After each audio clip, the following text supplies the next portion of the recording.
আসসালামু আলাইকুম বন্ধুগণ। আশা করি আপনারা সকলে ভালো আছেন। তো প্রত্যেক দিনের মতো কিন্তু আজকেও আসলাম আলুর আপডেট বাজার আপনাদের মাঝে তুলে ধরার জন্য।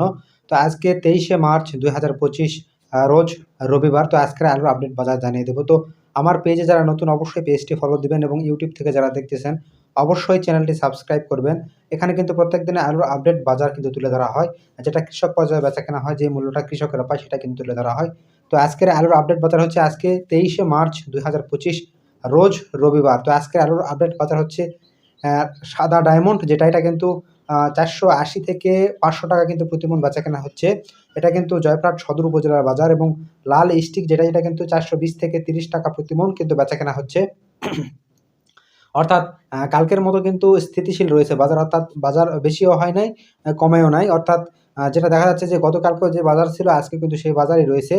তো জানি না আগামীকালকে আবার কি হবে অবস্থা, সেটা কিন্তু বলা বাহুল্য বা বলা দায়। কারণ এবছর কিন্তু আলুর বাজার যেটা সেটা কিন্তু কিছুতেই বোঝা যাচ্ছে না।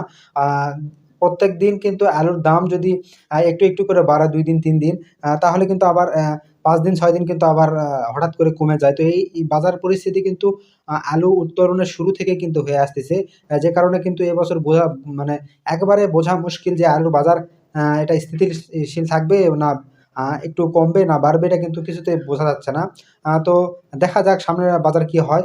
তো এটা কিন্তু একদম মানে শুকনা আলু, অর্থাৎ যারা এই আলুটাকে আরো ২৫ থেকে ৩০ দিন আগে উত্তোলন করে কিন্তু বাসায় বা মাঠের মধ্যে সংরক্ষণ করে রেখেছে। কাঁচা আলু কিন্তু একদম শেষ হয়ে গেছে, যেটা খবর পাওয়া গেছে সারা বাংলাদেশেই কিন্তু যেখানে, যেখানে আলু উৎপাদন হয়, কাঁচা আলু অর্থাৎ উত্তোলন আলু যেটা, এটা কিন্তু শেষ হয়ে গেছে।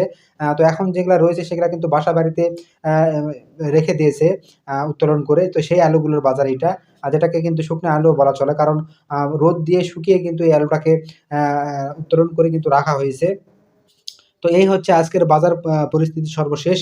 তো আমরা জানি না যে এবছর কি হবে কৃষকদের, কারণ আলুর দাম কিন্তু ক্রমবর্ধমানভাবে কিন্তু কমতেছিল। কিন্তু সেটা কিন্তু মাঝখানে একটু বৃদ্ধি পাওয়ার পর আবার কিন্তু কমতেছিল। সেটা কিন্তু আবার একটু বৃদ্ধি পাইছে গতকালকে থেকে।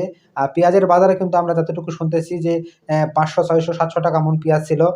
সেটা কিন্তু এখন আ উন্নীত হয়ে কিন্তু ১১০০, ১২০০ টাকা প্রতি মন কিন্তু বেচাকেনা হচ্ছে। অর্থাৎ আলু এবং পেঁয়াজ দুটার দামই কিন্তু একটু, একটু করে বাড়তেছে। তো আবার শুনতেছি যে ভারত পেঁয়াজের যে শুল্ক হার সেটা কিন্তু ২০% কমিয়েছে। যাতে ভারতের পেঁয়াজ কিন্তু বাংলাদেশে আসতে পারে, এটা সুযোগ করে দিচ্ছে। কিন্তু আমার ছোট মানুষের বুদ্ধি আমার, সেটা হচ্ছে ভারত থেকে পেঁয়াজ না নেওয়া উত্তম। কারণ বাংলাদেশে কিন্তু অধিক চাষী এবার কিন্তু অধিক পরিমাণ পেঁয়াজ চাষ করেছিল, যেটা কিন্তু রেকর্ড পরিমাণ এবছর। তো আপাতত কিন্তু বাংলাদেশে পেঁয়াজ কোনো ঘাটতি নেই।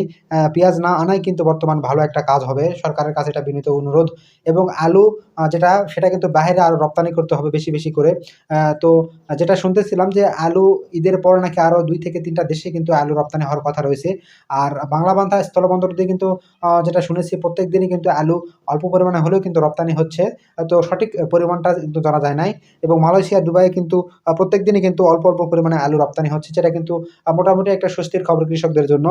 তো সকলে ভালো থাকবেন। ধন্যবাদ। আসসালামু আলাইকুম।